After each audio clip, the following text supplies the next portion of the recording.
నా దగ్గరికి ఎవరైనా ఒక పెద్దవాళ్ళు వస్తే నువ్వు నా కొడుకు లాంటి వాడివయ్యా అంటుంటారు. కొంతమంది మీరు నా తండ్రి లాంటి వారండి, అన్నయ్య లాంటి వారండి అంటుంటారు. ఒకప్పుడు నా దగ్గరికి ఒక ఆవిడ వచ్చింది, అంది నువ్వు నా అల్లుళ్ళు లాంటి వాడివయ్యా. నేను తెల్లబోయా, ఇలా నన్ను ఎవరు అనలేదమ్మా. అల్లుళ్ళు లాంటి ఆవిడ అంటోంది ఏమి, బహుశా కూతురు లేరేమో, నా భార్యని కూతురుగా భావించాలనుకుంటోందేమో. అల్లుడైనా పుత్రపంచకంలో ఒకటేగా, తప్పే ఉందిలేమో, నమస్కారం అమ్మా అన్నాను. నేను నిన్ను అల్లుడని ఎందుకన్నానో తెలుసా?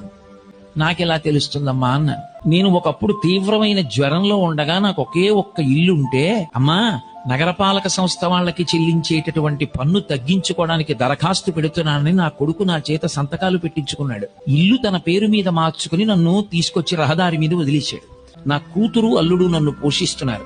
అందుకే నాకు కొడుకు అన్న మాట అంటే అసహ్యం పుట్టింది. నిన్ను కొడుకు అనలేదు. ఏటు పడడము అంటే అది ప్రపంచంలో అలా ఏ తల్లి అందో. అసలు కొడుకన్న మాటను ఆవిడ నమ్మలేకపోయింది. ఆవిడికి కొడుకన్న మాట అంటే అసహ్యం ఏర్పడింది.